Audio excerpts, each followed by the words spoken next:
If we are offering something, it should just work. There shouldn't be a need for a customer support or tutorial or anything.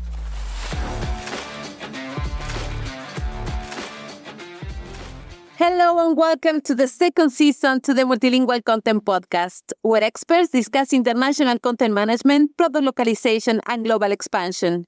Today, we have the pleasure of speaking with Farokh Shahabi, the CEO of Formaloo, a B2B SaaS that is transforming the way businesses create applications without coding. Formaloo's journey began in Tallinn, Estonia, and quickly expanded globally. Farokh will discuss their shift from targeting enterprise customers to small, medium-sized businesses, emphasizing the importance of quick iteration and customer feedback. He will also share strategies that help the company succeed in diverse markets, along with the challenges and lessons learned from the international expansion, offering valuable guidance for other startups aiming to go global. Let's dive in and learn from Farokh's experience.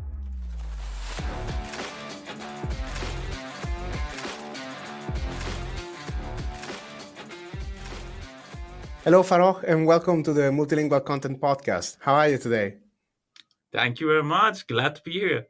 Today, we're going to talk about a lot of things. You have some interesting points that we discussed previously. But before we jump right into that, would you mind telling a little bit about yourself and about Formaloo? Of course. So, hello to everyone. I'm Farokh Shahabi. I'm the CEO of Formaloo. Formaloo is a B2B SaaS startup that we started in 2020, giving businesses the ability to create applications without any codings, with the drag and drop, all in one workspace where you can build anything that you want, from forms to CRMs to portals to everything. A little bit background about myself. I'm a serial entrepreneur. Formaloo is my third startup, and I'm working with various accelerators and foundations all over the world, working with the startups also. Can you tell me a little bit about the international journey of Formaloo? Of course. So in 2020, we started the Formaloo in Tallinn, Estonia. And that was the birthplace of Formaloo. And we started with a team of 4. And which was our co-founders, and the business grew and grew over the time. The first step that we started Formaloo in Tallinn was that we thought most of our customers will be in the Europe, and we were wrong. We were not growing a lot inside the Europe, but we were growing a lot inside the US. So after a few months of launching our product, which switched our focus on the US market, which was very successful for us, and it still is. Still, most of our business is coming from the US. And we switched our main focus to the US market, especially in SME sector. And from then, we grew and grew. And 3 years later, now we have about 30,000 businesses using us every month. We are mostly active in US, but we have businesses in 30 plus countries, especially in the UK, in Australia, Canada, Germany, France, and Southeast Asia now. Now we have offices in Toronto, in Canada, in Tallinn, Estonia, and also in London. So that's quite a journey, I'll say. Yeah, starting in a place and going a different direction and being so successful. It was I'm sure it was not an easy decision to move, change the focus and having to do a lot of things, but a great success. But as always, in the startup world, it's always about follow the customers. So wherever they are, you should be there. So whenever they are, we will go there. So if you were to, let's say, do it over again, which in a way you said that you're a serial entrepreneur, you've already done it. So if you were to do it again, all over again, what would you do differently when going international? What would you change if you could go back? So at the beginning, when we launched our business, we had good customers and we had the revenues coming in, but we were not growing that much. So every month we were not super growing into the new market.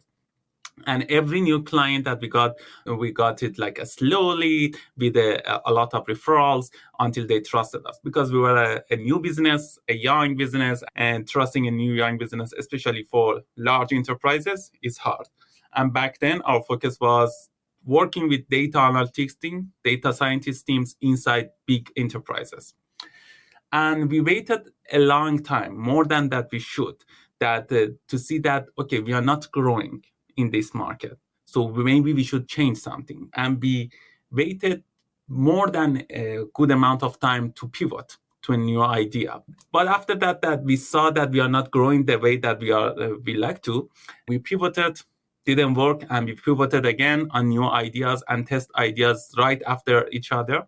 And we found out our niche market, the market that we could really capture it and also grow inside of it very fast, which was, for us, it was, okay, switch from big enterprises to small and medium enterprises, small and medium businesses, and switch from working with data scientists, with data analytics teams, to working with marketing teams, HR teams, operation teams who never coded in their life. We went from a complex platform that were designed for professionals and like developers to a platform for everyone that never coded in their life. They don't know how it works, but they need something very, very fast.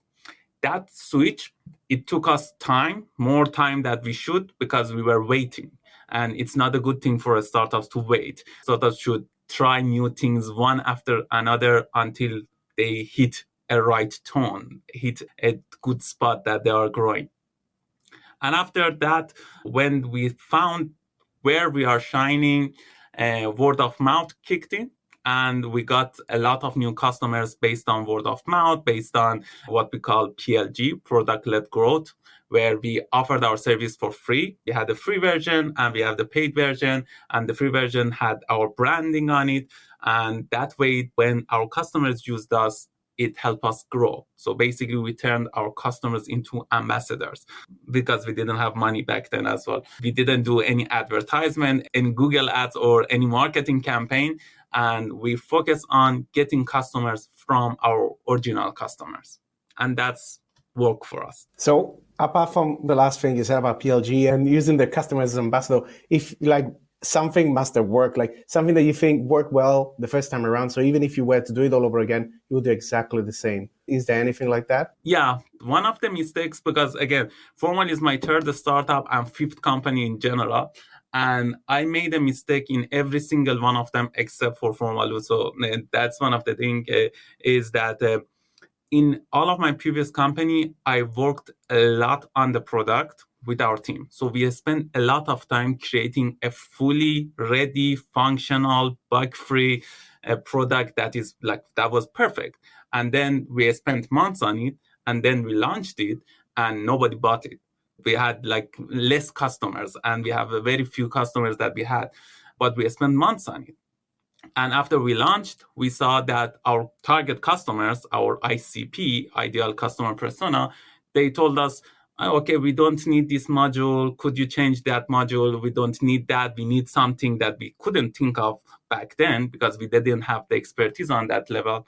And each time we ended up writing and rewriting half of our product or 70% of our product. One of the good things that we did in Formaloo was that we shipped the first version of Formaloo in 2 weeks. So from the moment that the idea came to us until we had the first version, it just took us 2 weeks because we went to bare minimum, like nothing. There was no upgrade option. If someone wanted to buy it, they had to email us. There was no login to the system. We invite people in and give them access because we didn't have a fully functional login system yet. Everything was full of bugs. It was not completed at all. But when we launched it, actually it worked because people said, oh, okay, I need that, but could you change that and that? And since we didn't spend months on it, now we could have spent months on it perfecting it. And that was a lesson that we talk a lot with the startups, that the MVP, the first version, should be very, very minimal. It should be working, but it should be very, very focused on your customers and very minimal as much as it can. But it's hard thing to follow because developers or product managers, we want something perfect. And we are obsessing about making this a perfect product before we release it because we don't want to be humiliated or ridiculed, for example, public level. What if someone don't like it? Who cares? You just launch it and change it. Yeah, I mean, that sounds, in a way, it kind of, I feel it connects a little bit with what you said before about like pivoting, trying things, not waiting too long and not waiting for everything to be perfect. But I was really surprised when you said not even the login. Like, so how did you decide what features were like the most critical that needed to be there? Because like I would have thought like the login would have needed to be there, but apparently Yeah, it didn't. It worked, so it didn't. because we thought with ourselves and said, okay, no one will use it from the beginning. If someone wants to use it, we just put a form and they say, join our wait list. And if someone fill that form, we will create the account for them and give them password so they can log in themselves. In other hand, we could have spent, for example, a few weeks creating a login and sign up system, creating a login with Google, creating a login with your phone, and all of these good things to have that we should have. But we don't need it in the beginning because there is no one waiting to use the system. If there is someone waiting, then we will develop it. So the first part of the idea was that let's launch it and see if anyone is interested at all. So if anyone is like looking for something like that, and let's give it to a couple of beta testers and see what they think. So we trimmed down as much as we could because we wanted to release it in 2 weeks again, like a hackathon, and that we wanted to do it in 2 weeks and just have a product ready for a very specific use case and see if it works. And if it works, great. If it not, it's 2 weeks. So we can pivot very, very fast. We didn't do this in later on because it's a hard thing to do. So we lost a lot of time later on as well. But every time that I didn't spend money and I didn't spend time on a product or a feature, actually it worked. Every time that we try to make it perfect from the beginning, it didn't, because our customers said we want something different. Actually, we want something that's a little bit different or a lot different. So we would have wasted a lot of time just to trying to guess what the market wants. Yeah, I was asking because like we have a similar framework that we use when somebody wants to launch in a new market. We help them identify like the minimum viable experience. So the smallest bit that they need, like, so somebody starts from getting to know the company, getting onboarded, using the product, and then renewing, like going through that so you can check, because maybe in a market you think there's a lot of potential and then you go there and there's not much traction. And you might need to adapt the product, do something different, and you might decide that's not for you, or maybe you don't want to do it right away because the market is not that worth it, like to create let's say, customize the product just for their market. But it gives you a chance to try, and if it doesn't work, you can try in different markets with the same budget rather than just going all in one and then realizing that you have to switch around. So that's why I was curious, like if you had like some framework or some way you figured out like, yes, we can do without the login, but we do need this feature. One of the things that we did, I also would talk with a lot of startups about this to implement that, is that at the first like versions, you don't have a lot of things, but your customers and your potential customers will ask, can you add this or that, this feature or that feature, or can this also do that? And you are getting a lot of feature requests. And now it's time to determine which one of them you should add to the system and which one of them are not important. The main thing is that at the beginning, one of the great things is that don't code them. Don't develop this part of the features. Do them manually. You don't have like hundreds of customers at the beginning. You have a couple. So we can do these things manually and see how much it's important for their business. Are they willing to pay for it? Are they willing to repeat what they wanted? Or do they want something very, very different? So on that level, when we do this manually, for example, we had an accounting module in our system that at the beginning, we just did it manually. Like a person sat down and did all of the accounting manually until it made sense for us to develop it. But first, we wanted to see, okay, do they really need that? Should we spend like a month of our worth of time of our team to develop that, or something else is important? So we did these things manually, and it's a hard work to do this manually. And a lot of founders are afraid of wasting money on these things manually, but they end up wasting more time developing things that they don't need. So based on that, we got our customers on features that we didn't even have, because they said, do you have this? We said, yes, but we didn't. And we did it manually for them because we wanted to see if they are sticking with us, if they are working with us, if they like the system or not. And if that made sense, we developed it because by then we understand the problem perfectly because we were doing it and we knew what exact solution they were looking for, and we had actual money coming in. So we understood that this feature equals more revenue because a lot of features that we talk about in the products, they're not equaling to revenues per se. So we wanted to emphasize, okay, what kind of use cases will generate revenues, more customers, and can get us to the next level. That way, by doing these things manually, we understood what the market needed.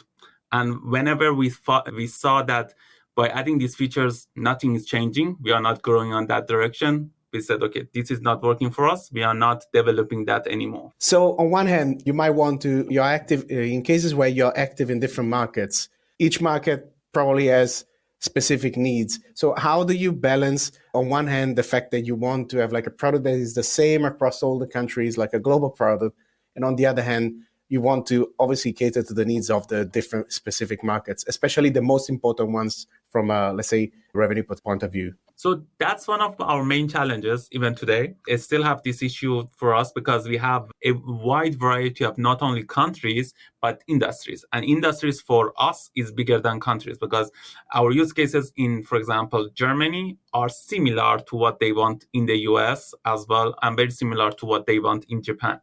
But the use cases from the industries were very different. So we have from churches to hospitals to unicorns, for example, big corporations like with hundreds of thousands of employees, all using Formaloo.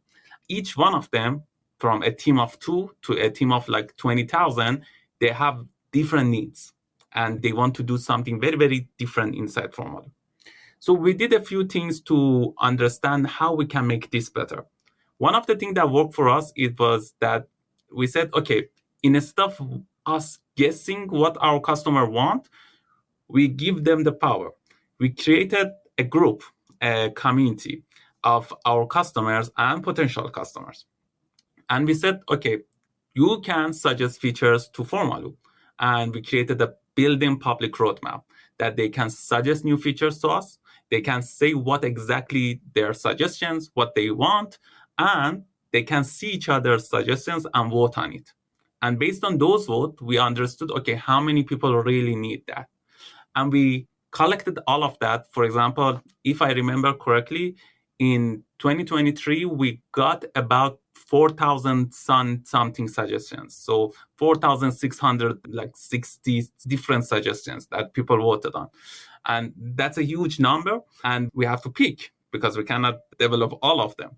So we said, okay, whatever you decide, if you are voting on it, it means that you need it more urgently and more businesses need it.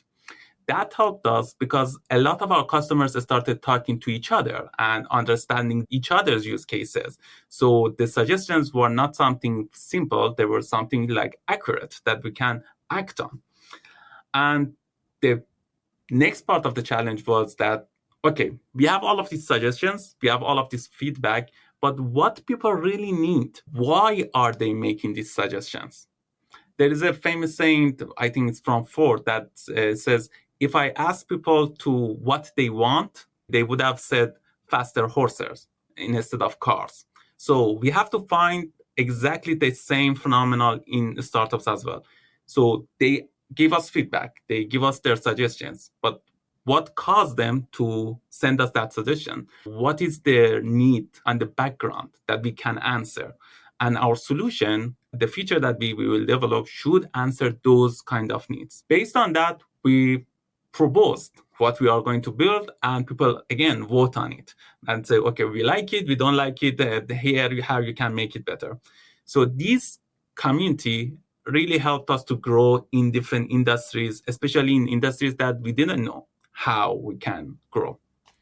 In the countries, another part was, okay, one of the challenges inside the countries is, of course, language, that you have to be multilingual, you have to have different supports for currencies, languages, left to right languages, right to left languages, a lot of different things. For example, we have a lot of businesses using us in GCC. They are right to left and very different. And for them, the main thing is that if we are offering something, it should just work. There shouldn't be a need for a customer support or a tutorial or anything. It should be intuitive. And it should work for their market. It should work for their use cases. So what we did for that part is that and that's true for some businesses, but every business can translate it to a different steps. For us, it's translated to templates. So instead of creating a lot of different tutorials or know-hows, we created templates. You want to build something inside Formaloo, here's a template. In other businesses, it can translate to wizards, for example, to a step-by-step show them how they can create something. So these kind of things really help businesses to get a hook on different customers that are from different worlds, and they want to create something with them or work with them, but we don't want them to contact with us each specific person because we want to be intuitive enough. Is there any instance where, for example, you created templates for one market and that actually turned out to be very successful in another market that you didn't expect? Yeah, a lot happened. Again, in the beginning, we were very, very focused on the Europe market, but we were not super growing. So all of the stuff that we created, all of the content we created, templates that we created, it didn't work for the European market, but it worked for the US market. It didn't work for the larger enterprises, but it worked for smaller enterprises. So that was actually very surprising for us. And that's how we decided, okay, we need to be closer to our US market. We have, for example, customer success team, customer support team that are closer to that market because, for example, time zones. They expected an answer when they are working. And if we were working only in, for example, Europe time zone, we would have missed a lot of customers. So a lot of things because when we create something, whether it's a feature or a tutorial or, for example, a template, we are just making assumptions. We don't know that they need it. Even if we are working with actual customers, this customer likes our product, the other ones say, I don't understand it. So we are just making assumptions.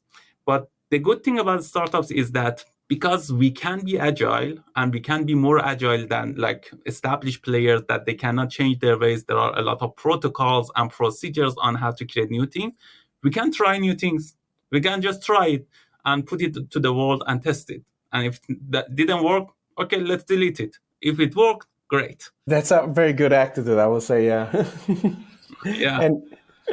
And do you have the only thing that we can beat the bigger competitors because more established corporations, they have more money, they have more resources, they have more time because they have more human resources that they can spend on. And we don't have any of that. So they have the brand, they are established, they are trusted, they have money, they have exposure. Startups have two things. The first thing is that they can be more agile, so they can be faster. So what that can take, for example, let's say Microsoft, can take Microsoft, for example, a year to develop. A startup should be doing that in a month. So we can be faster. Great. The second one is better customer support and better customer success.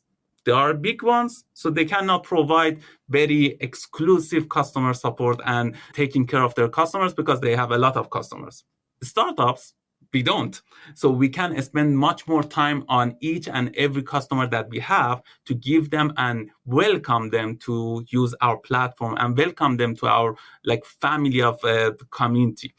And that helps us because customer support and customer success is very important for businesses who are working with startups. That's one of the reasons that they choose you other than established players. A lot of startups think that bigger corporations choose startups because they are cheaper, for example, less expensive, but that's rarely the case. For a big corporation, a few $1,000 difference doesn't matter. We learned it the hard way as well. For example, we said, okay, we are less expensive, and our customer says, we don't care. We prefer to pay 10x to a bigger guy just to make sure that it works. So the only reason that they switch to a smaller startup is that, okay, I'm getting taken care of with them. I might not be taken care of with a bigger customer because they have a lot of different clients as well, but these guys, they have a few, so they can take care of me. So that's the main thing, that we can work with the larger corporations. That's the main thing that hook them in to work with a smaller player that doesn't have a brand and it's not established player. That's how we can get them.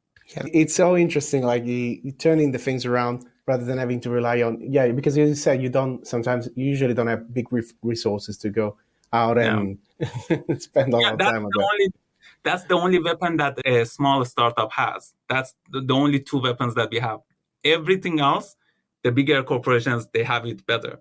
They have more people, they have more money, they have more exposure. What we have this. And is there any advice that you will give to other founders when they decide to go global? Like if they want to go international, any advice that you would like to give them? So one advice would be that it's not something that can be rushed. So one of the things is that each niche market, and when I say niche market, it can be like a geographical thing, it can be an industry thing, it can be different versions for different businesses. But we all know that every startup will work with a very, very small niche market in the beginning. And that's true for B2C startups, and that's true for B2B startups. Even Facebook started with like Harvard University. That's it. And for months, there was only Harvard University. That's it. So starting with a small market, it's not a bad thing. Actually, it's a very great thing. And going global sometimes, and I made this mistake in my previous business. In my previous business, at the beginning, that was like the most stupid thing that anyone can do. And in the beginning, we launched in 2 different countries with 2 different teams, 2 different everything, 2 different offices. So, and we said, we can do it. We had an investor that pushed us in, but that's another story. We shouldn't have done it. We said, we can do it. 2 different markets, 2 different category of customers, but we can do it. And that was a disaster because we ended up not getting both of these markets because we didn't have enough focus. But if we started with a small market and captured it, become a known player in that market, and after we got that market, we can expand to the new market afterwards. Now we are established, we have revenues, we have customers, we understand the market, and now we can try expanding to new markets. And that helped a lot. So it's nothing that should be rushed. It's something that we should wait for it to happen for us. We should wait for an opportunity to expand. And opportunities will come.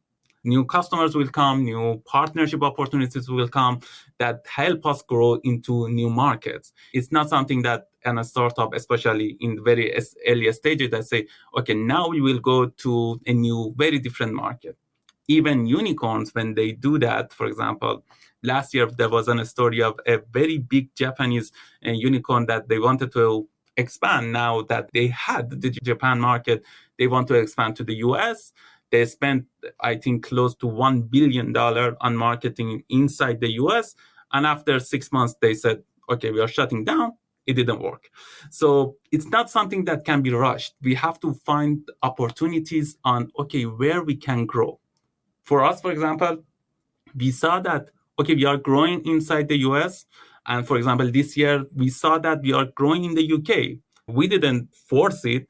We just found more and more clients inside the UK. Now we are working, for example, with government even. And we said, okay, now we are growing. Let's push more revenue resources to the UK market. Let's see what happens. If we are growing there, if we work more with them, maybe we can grow faster. Another thing is that we think that the startups choose their market, but the markets choose their startups. So the market choose what businesses they will use, and you should be the best business in that market. Again, it feels like it's connected to what you said before about like not doing everything you think your stuff and then go out and realize it doesn't work exactly. It's not what people actually wanted. And it was easier like to start very small and then see what was actually requested. In this case, I think it's similar. You see, like you have customers from other countries and say, well, actually, there might be an opportunity to go there. And you have a lot of horror stories, especially for in large businesses. Because if a smaller startup, like my previous business, try to launch too fast into different markets, they just will fail like completely. And that's it, because we don't have enough resources to capture one market, no matter many markets. So we have to get more resources, and that usually translate for revenues. We have to capture a market first and generate revenue from it, and then use that revenue to grow to other markets. That's how it works. But even we have horror stories of big corporations. For example, we have a story of how Uber wanted to expand to China and didn't work, or how they wanted to expand to Middle East and in GCC market, but they were losing the market to Karim, which is a local player in that market. And at the end, they said, okay, let's buy them. So if we are not growing in there, let's buy them. And they bought it. And we have different stories in different markets. We have a lot of success stories, for example, especially in countries that they have large local markets like Turkey, like Poland, like China, like Southeast Asia, that they have very large local market themselves. The expansion makes sense for big corporations, but they are not necessarily successful. So even if the big corporations are hesitant, a startup should be very super hesitant on expanding to the new market, especially if there is no opportunity that tell them there is no customer, there is no signs that they say, okay, we can grow in that market. I think that's a really good note to close on. Like, I agree. Like, not spreading too thin, especially when you have limited resources. And in entering some markets, sometimes you need like a local presence. And there's a lot of resources to like creating an office or just on a hunch. Setting up an office on a hunch is very risky. I do agree with that. Yeah. We talked about creating an MVP, very small product, and we talked about going to a niche market. Both of these things are unnatural for a founder, because for us as a founder, we are risk takers. So we want to do something big, like make a lot of noise, disrupt a total a market in general. And when we say, okay, you should start in a small market and you should develop something small, like a very minimal product, we say that doesn't make sense to us, because as a founder, we want to do something big. But that's actually how all of the successful startups that we see today have shaped. They are how they have founded, because they started small, they pivoted as fast as the market allowed them, and after creating something small that worked in the very specific market, they expanded, and now we have them. Without that, we cannot create a big business, because I don't know any successful startups that haven't pivoted like a couple of times in their journey. So if we have to pivot, that means that something is wrong, right? If everything is good, why are we pivoting? But if all of the successful companies are pivoting, that means that our assumptions is wrong. And we should test our assumptions on limited resources that we have, on very niche market and very minimal product that we can pivot fast. I think that's a great point. And so thank you so much for joining us today. It was so interesting, and I'm sure like our listeners will get a lot of like great insights. Thank you very much. Hope that you all enjoyed it, and I'm very happy to be here, and let me know if I can help more. Thanks for joining us today. The Multilingual Content Podcast is powered by Undertow. We help companies translate their content into results. Get in touch if you want to know more. And if you enjoyed today's episode, make sure to subscribe so you don't miss any new episode. See you next time.